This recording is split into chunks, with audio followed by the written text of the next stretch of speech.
Hey friends, Mike Adams here. What you're about to see is a conversation that I was fortunate to have with Jeff Rhees. Jeff and I were co-workers back in the early 80s at Navajo Generating Station. Jeff went on with his career there to eventually become the operations manager.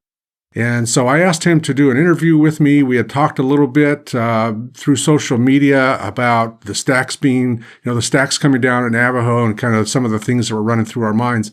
And I asked him to join me for this video, and I must have caught him at a weak moment because he said yes. So this video is that conversation between me and Jeff, and I'll let Jeff fill in the blanks about his career and his story. Like any kind of remote interview, this one wasn't without its challenges. There were little glitches here and there. I edited some of them out, actually most of them out, but there's a few that I had to leave in just because the conversation was flowing in a certain direction. So you'll see those, you'll hear those. But hey, that's part of the benefit of living in a pandemic, right? And we get to just do things remotely, and sometimes technology doesn't always cooperate. But I hope you enjoy this video. Be sure after our conversation is done that you keep playing the video, because right at the very end, I've got a real short clip of the stacks coming down that I had taken and I had posted back in December of 2020. This is just a little short few second clip of the stacks actually dropping. And then I got a hold of that video that Jeff and I talked about in here of the Unit 1 and 2 precips coming down as well. So stick around at the end to see those. They're just real brief, less than a minute for both of them. So thanks for watching this, and kick back, get comfortable, put your feet up, grab your favorite beverage, and listen into the conversation, and I hope you enjoy. Hey Jeff, welcome, and thanks for joining me on this amazing video that we're about to embark on here. Man, this will be fun. It's been a long time since I've seen you. You're looking good. Oh, thank you. I'm just wondering, you and I talked online through Instagram, actually, when I did that video of the stacks coming down. And both of us had a long career at SRP. You were just over 40 years, I believe you said, and I was about 38 years and 8 months, which is too many syllables. So I usually say 39 years. So between the two of us, we're pushing 80 years with SRP between the two of us. So I wanted to just get with you and have a little bit of FaceTime. Like I said, we haven't seen each other in so long, and we used to work together at NGS at Navajo. And when I filmed those stacks coming down, a lot of things ran through my mind. I don't know if you got a chance to watch that little video that I did the day that the stacks dropped. But, a lot of things going through my mind that I just kind of wanted a way to talk about those and talk about those with somebody who was there too, So I really appreciate you joining me today, man. So, Jeff, in your 40 plus years of working at SRP, maybe you can talk a little bit about your time there and, your time at NGS and some of the stuff that went on there with you and some of your memories of NGS. Yeah, I'd be happy to. So I started at NGS in 1980, in June of 1980. And then, what's interesting is that my dad was a Bechtel electrician during construction days. So I'm a second generation SRP. And so he was a shift electrician when I started out there. And he didn't stick around too long. So he worked for Bechtel, and then he worked for SRP for a few years. Ended up going to Saudi Arabia for the rest of his career, and I stuck it out. And so, as you know, I started out as an operator trainee. So I started out in the coal yard, walking conveyor belts and dumping fly ash and kind of the dirtier jobs. But I liked working there. I thought it was a good job.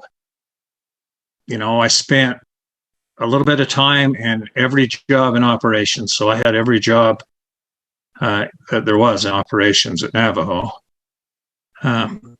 So I spent until 2015, and in February of 15, I ended up going to Coronado as the operations manager. So I spent about 4 years there, and then, interestingly enough, in February of 19, they asked me to come back to Navajo as the operations manager, and I was there until the plant closed. So I have a lot of good memories at Navajo. Like we were talking about, we worked together. I still remember working together in the basement and the power block. I still have a lot of friends that work there. A lot of fond memories. Navajo seems like home to me. this whole part about shutting it down, that's been kind of tough for a lot of us. I was fortunate to work for SRP. My career was 40 years and 4 months officially. So a 40-year career. I can't say that I set out to stay 40 years, but it worked out.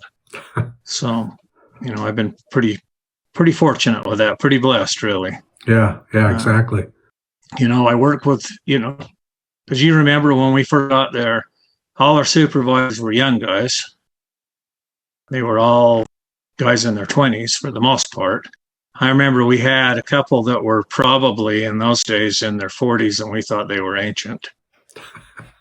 We thought they were, way old. Oh yeah, old guys. But they were all old guys. We had a lot of good training in those days. It was a good place. It was, and it was a unique work environment. I had a lot of other jobs. I ended up leaving. I was at Navajo for about 8 years, I guess, 7 or 8 years. And I hired in 1976, the first time. So it was during Unit 3 startup. And I was there a couple of years, and then I left to go do other things. And, that's one of my regrets. I wish I would have never done that. But I left for about a year and a half or so to, go conquer the world, young and in charge. And thought I was going to go out and do some big things, and then ended up coming back about a year and a half later when I found out I was going to be a dad, a father. So I made a phone call back up to Navajo and got hired back on, and they graciously bridged my service. So that year and a half that I was gone, it was like it didn't really happen in a way. I mean, they bridged it in terms of seniority, which was really nice. But yeah, when I started up there, with Unit 3 startup, I actually grew up in Page, Jeff. I didn't know if you knew that or not. I moved there in 1959 or 1960 with my family. I did. Started school there, and so I got a lot of memories of that area. And I was actually a security guard with Bertco. Remember Bertco? They were the security people back in the plant, back during the building of the plant. And remember the up there on Unit 3 where the cooling towers are, I guess, for a little while longer. There was the barracks up there, and there was a big cafeteria up there, and Bertco ran that. Yes. And so all of that was there, and that area down below where we used to park when you and I worked there together, and now I guess it's some kind of maintenance building that they put in. But that was the parking lot down there. Well, before that, that was the Bechtel, a lot of little temporary Bechtel building or, trades built their little buildings there. And, that's where they kind of did their thing. So all of that was kind of just a dirt/mud area. And kind of just watched it change. I watched it morph from being, while I was there on site, I watched it kind of go up, And so a lot of memories there. Just, the same as you. It was a great place to work, and we did a lot of work there. It really was. I was really glad when they put motors on those extraction valves, especially the third extraction. Oh yeah, my gosh! They were just doing that when I got there. So there were a few times when the unit would trip, and they would have us come over from the coal yard and crank those extractions. They were long-winded. It was hot up there. That wasn't a fun job. No, that was not a fun job. And then you get up on the boiler too, and do some work up there back when they had instrument air up there, and the dead of winter and the wind blowing through there, and you're up there with an instrument tech with a blowtorch and, trying to thaw out instrument air lines. Yes. So then dumping fly ash as a fuel handler in the middle of winter. Yeah, fun stuff, but it was a good job. It really was, and then we moved there when I started work in 1980, and my oldest child, my daughter, was 6 months old. And then we stayed there for pretty close to 13 years. So it was more like, I guess it was closer to 12, but I'm from Kanab, and so in 1992, we moved back to Kanab. But we enjoyed Page. Page was a good place to live. A lot of nice people. That year in 2015, when we went back, I enjoyed Page again. There were things that, we had changed a lot over just those few years, those 4 years, but a lot hadn't. And So, Page was a really good place to work and to live. We enjoyed Lake Powell. We could be on the lake in 15 minutes. Right. It was a good place. It still is a good place. And, when we went back, we were there a few weeks ago traveling through and stayed the night, and we had to go to RD's and get a cheeseburger and a milkshake. And that's right. The things you do in Page. Absolutely. But that's a must. It was good. I worked with a lot of really good people. Even in those early years, I worked with a lot. You were one of the early ones to be able to leave and go to Phoenix. That was very tough to do for a while. And then people started to kind of trickle away, really in the late 90s is when that started to happen. And, I'm sure you were like that. It was interesting to go to meetings and to do things in Phoenix with SRP because there were ex-Navajo folks everywhere, from the plant. And so, yeah, that made it fun because you always knew people. That's right. Yeah, we could have had several class reunions, down in Phoenix with people that are working Navajo. So, yeah, it was that way. When I was, I mentioned earlier that I was a security guard with Bertco. The reason I was a security guard, I kept trying to get hired by SRP, but the relative clause back then was so strict. I had a relative who worked there, and I just couldn't get hired. There was no option to even get on the list to get hired. So I had to wait till he quit. And then once he quit, I was able to get hired on. And like I said, that happened in '76. But yeah, that relative clause was a tough deal. And then ended up leaving in '85 and came down to Phoenix and started an apprenticeship in electronics. So I ran into a lot of the people that I worked with in Navajo. So what was your best job at NGS, do you think, looking back? Do you have like a favorite? Yeah, I have a couple. I mean, I actually really like being a control room operator. I was a control room operator for, are we still here? Yeah. Oh, yeah, I see you. Okay, yeah, I'm just seeing blank screen here. So that's not good. I'll just carry on. But I was a control room operator for about 7 years. I liked that job. It was hands-on. You were able to do things that, a lot of people couldn't do. We had a lot of specialized training.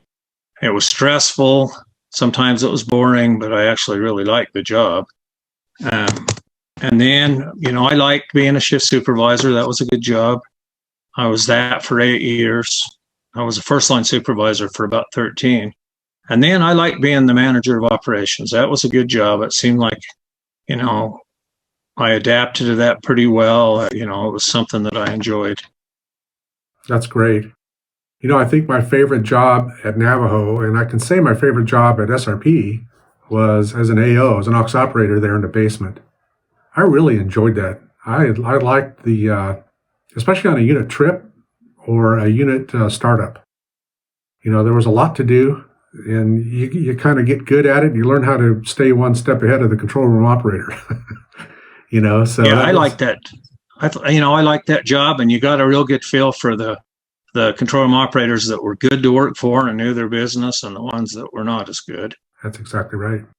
Yeah, and it was it was energizing. It was energetic. It was hard at times, and sometimes it got a little boring. But especially on a unit trip, things would really liven up. And I remember one control room operator and I'll probably not name that person. But, I was on unit 1 or unit 2, and the other unit was on overhaul and getting ready to come off overhaul. Well, the unit that I was on tripped, and so I'm pulling tags on one unit to get the, to pull off the clearances to get the unit back up. And at the same time, hanging tags on the other unit and, closing valves, opening valves, and running around the basement trying to get that unit back up online. It was an adventure, to say the least. The startups after overhauls, and during that last little while when you were in testing equipment, putting it back, I remember that, you'd take a sandwich and a can of Pepsi or something, and you ended up eating with the sandwich in one hand while you were running around. That's right. Doing stuff with the other.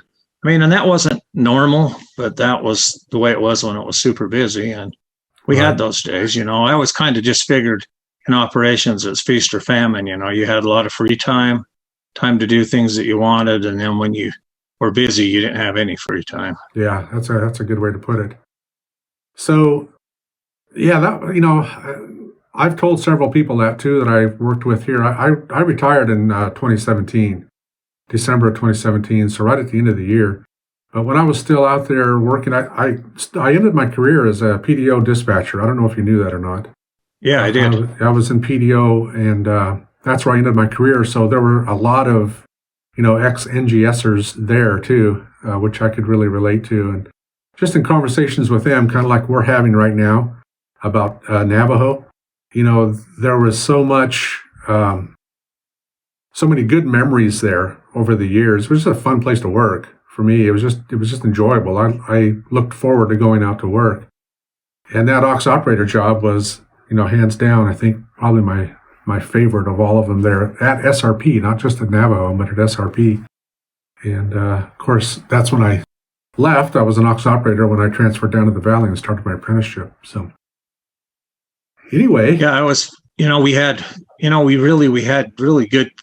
Had good management, good yep, bosses to work for.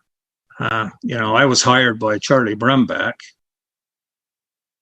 but I would say that, probably the majority of my career, a lot of my career, I worked for Bob Talbot, and I reported directly to him for a number of years, both as a supervisor and, as the manager even. So, right, right. it was a good run. It was a real good run. And like you said, those managers and supervisors back then were really good to work with and good to work for. And They very, were. very fair. And, I was just motivated to get out there and get it done. Part of that motivation came from those guys' leadership. So kudos to them. Yes. Well, listen, let me ask you a question. When you watched that video that I did of the stacks coming down and whatever videos you've watched of the stacks coming down since then, what were some of the thoughts that were running through your mind, as you kind of saw that happen? And then I'll talk about it a little bit from my perspective. Yeah, for me, those were interesting videos.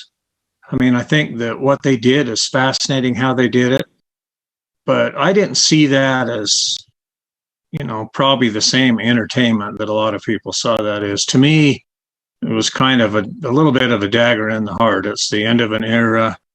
That plant, I've told people a lot of times I spent 35 years there plus a little, and I spent, almost 5 years at Coronado, and that plant was a Cadillac.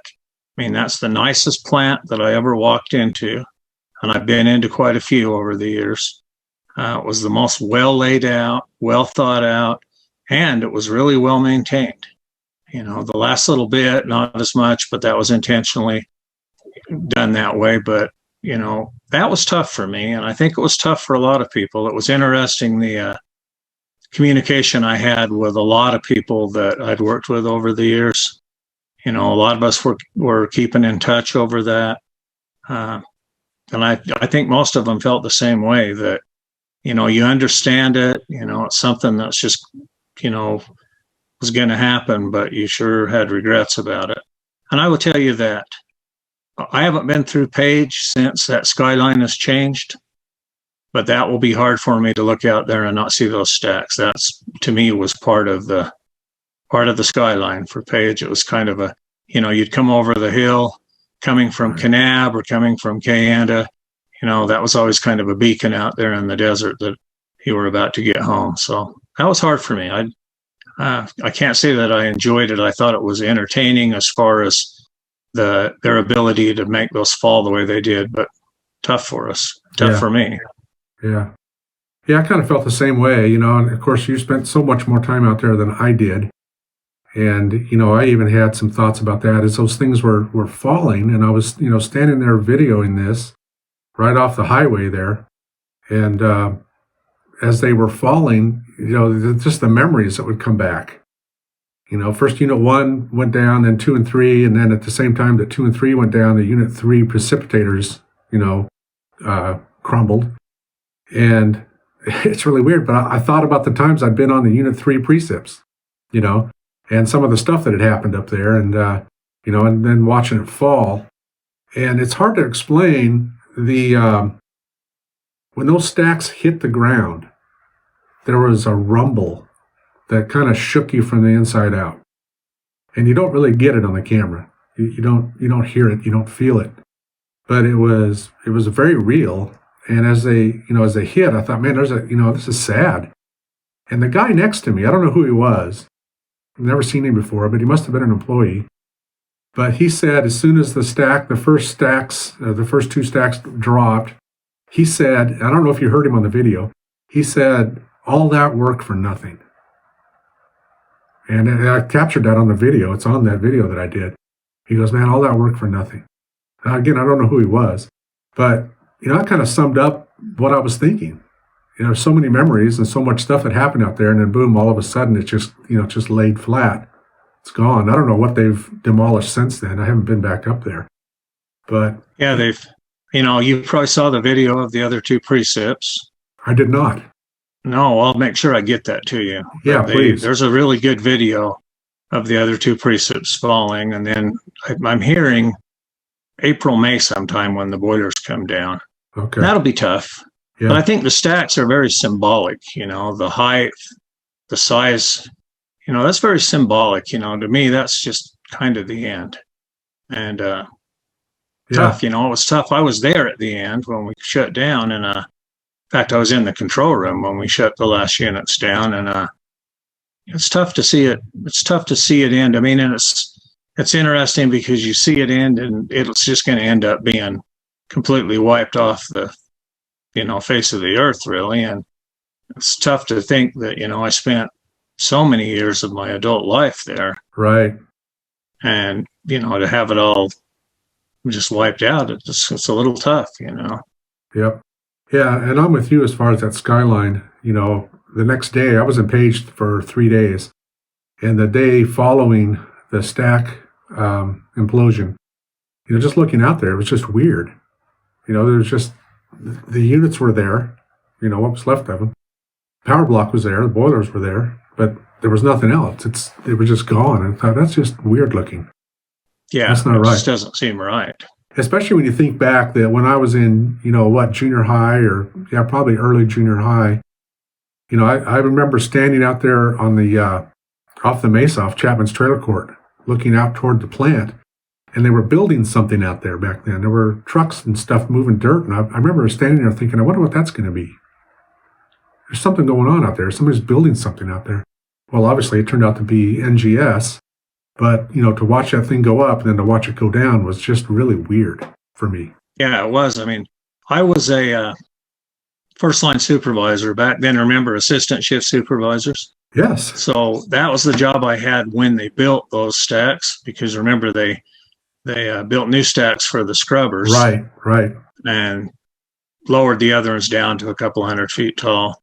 So watching them, they had slip forms, and it was a continuous pour around the clock, and they would just slip those forms up and up and up. And so I've been up in all of them. I can't say that I've been to the very top of all three units. I did go to the top of Unit 1's old stack. I went to the top of Unit 3's new. But, from where the elevator ended, it was quite a long climb up the ladder. Yep. And, especially in my later years, I didn't see a lot of attraction to spending 200 feet up that ladder climbing. And we had, you had some fall restraints that made it a little harder to get up and down. So, I didn't do that. But, those stacks were so big. I took my wife on a tour that last year I was there.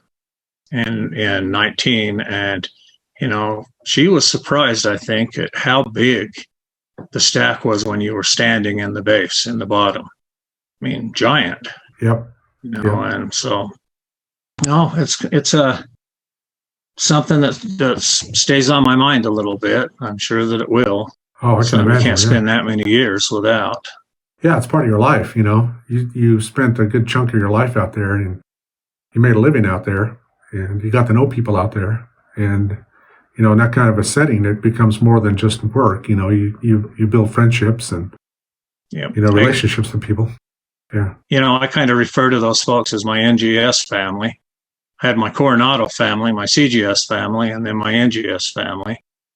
And some of the guys at Coronado came from NGS. I had, you remember Rudy Benally? Oh, yeah. Oh, yeah.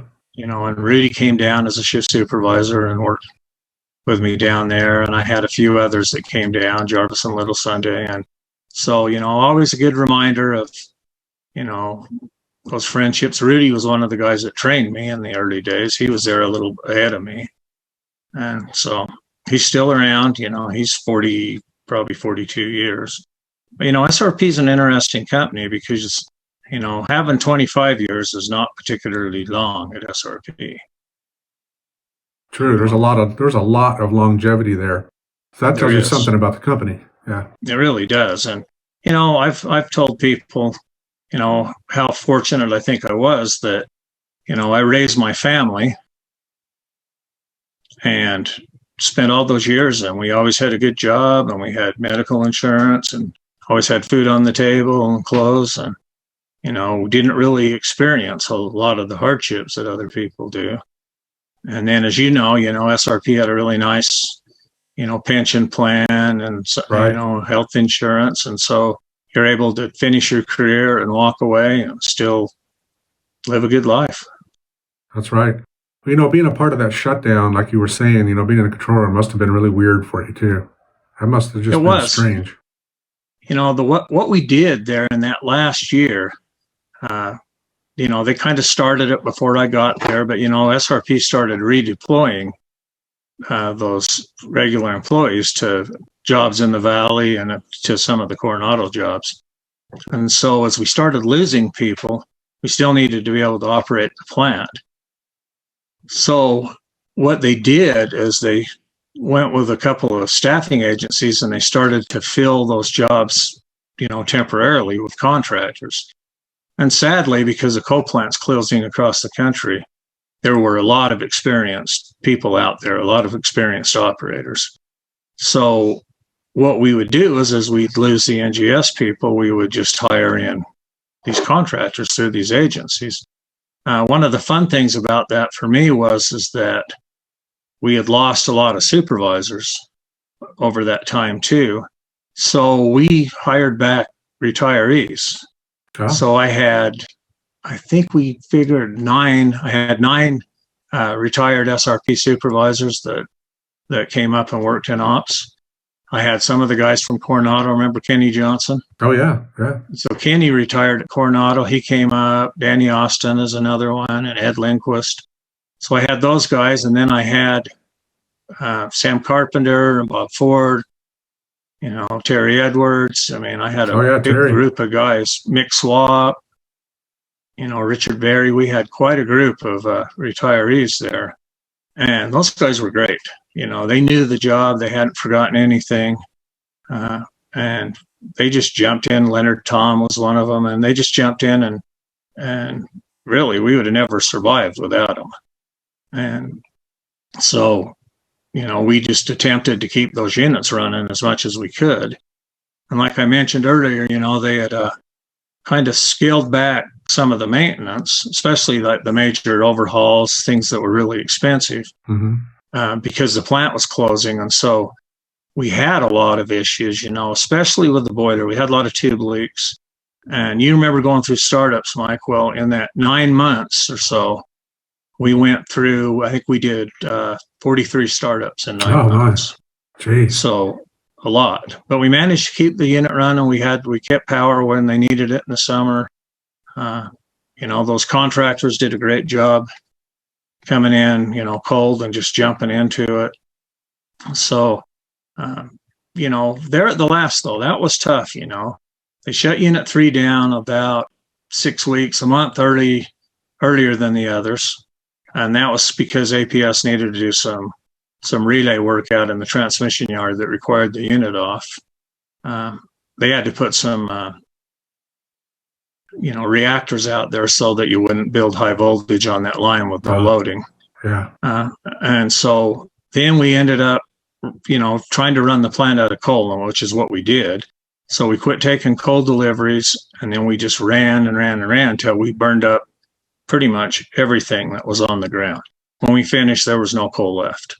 It was gone. It was gone out of the silos. It was gone everywhere. And so, we ran Unit 1 out, and then a day and a half or so later, we ran Unit 2 out, ran it to the completely empty till we were out of coal and brought it off. And so, with all 3 units, we were able to do, nice controlled shutdowns, get all the coal purged off of the belts and out of the mills. And then we had a few of the old timers, in the control rooms there at the end and working on the units. And so, we spent some time, telling stories and reminiscing. And oh yeah, and then when that last unit came off, Unit 2 came off, and it was pretty sobering. I remember I walked back down to the admin building to my office, and I ran into 4 or 5 people in the hallways down there, and every single one of them had tears in their eyes. Everybody, could see that's just the end of the road. Yeah. And then only 3 days later, I guess, but on the 21st of November was the last day for most of us at the plant. That was my last day there, and I went back to Coronado for another 9 months before I retired. But everybody was checking out that last day, and so, we were laying off the contractors. There was a few people that elected not to take jobs with SRP. Regular employees, that was their last day. I remember at one point I had a pile of ID badges and parking permits laying on my desk down there, a big pile that, looking at it, it was pretty sobering. I thought, yeah, wow, this is something. A few people stuck around for decommissioning, but very few. So that part was hard. That was a little bit of a kick in the teeth in some ways, but, probably that 9 months was in some ways the most rewarding 9 months of my career. Just because I think we accomplished a lot. It was certainly the hardest 9 months. We had so many startups and shutdowns and tube leaks and problems, that there were times when I felt like I wasn't sleeping at night. Those last few weeks, I hardly slept with all the things going on. But, I still think that was probably the most rewarding and really one of the hardest things that I did over those years is be there for that last few months. Yeah. Yeah, I can imagine. That must have been tough, and it impacted a whole lot of lives. That whole process. That must have been a rough one. It did, and that was one of the things that I found interesting is as the people would redeploy and they would leave, I didn't have a lot of control over that. As jobs would open up in the valley, they would, go through the redeployment process, and then they would call me and say, when can this guy be here? And we pretty much just let the hiring managers have them when they needed them. Yeah. And so they were just constantly leaving. I remember in one week we lost, I think 8 or 9 of the aux operators, the O&M3s in 1 week. And it was kind of interesting to me, the people's reaction as they would leave. I didn't talk to a single one that wanted to leave. None. People were emotional. It's funny, I had a few people come in and give me a hug that I could have swore they didn't like me beforehand. So, it was like the family splitting up in a lot of ways. Sure, sure. Kind of left a mark. But, it left me with a good feeling about the people and a good feeling about what we accomplished over all those years, because we did accomplish a lot. That plant was really a reliable, well-run plant, one of the really top performing plants in the nation. And I feel proud that we were part of that, Yeah, that's good. That's good. Yeah, when I was up there the day before, part of that video that I did, was kind of up there on the old parking lot or visitor center, whatever that is up there now, above the admin building. Looking down and seeing stuff that was just gone now, it's just, not there, was really strange. And I saw that hole up in the Unit 3 above the turbine deck there, the hole in the wall where that bolt went through. And I remember I wasn't on shift when those steam leads blew off of the Unit 3 HP turbine. I wasn't on shift, but I came on days the next day. And just how eerie that was. And, that hole up there is kind of symbolic. And that bolt, when that steam lead came off, the bolts just shattered and, everything just kind of blew up. And that big old nut that came off that bolt went through that wall and landed clear out there by a guard shack somewhere. Those things were big, big and heavy. And it just like a pebble got thrown out there, and I was thinking about that while I was standing there filming that. And I saw that hole there still, and I thought, well, this is going to be gone. I mean, it's kind of insignificant in a way, but it's significant in another way because there's so much history around that. I've got pictures of that, when that steam lead blew off. I've got pictures of Unit 3 of the turbine with, all the mess that was created from that. And yeah, I've seen those. And yeah, stuff like that happened. It's just there's going to be nothing left of any of those memories. And it's I think it's just weird. That's right. I mean, some of the things that we did, I mean, when things would happen, it was all hands on deck, and we all jumped in there and did what we could to keep the place running, and really accomplished a lot with that. And you probably recall, I mean, we had some exciting and somewhat scary times.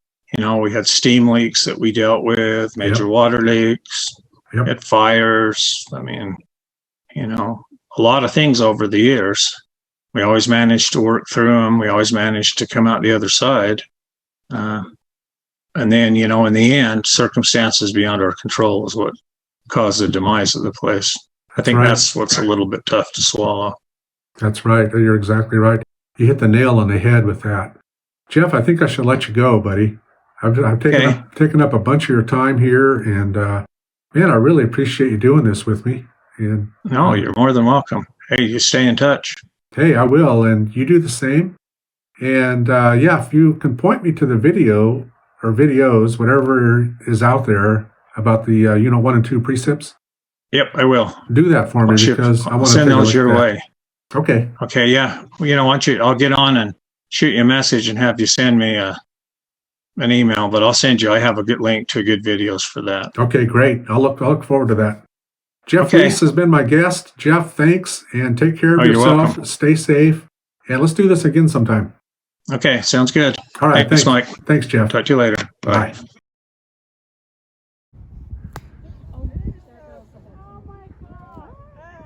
Opa!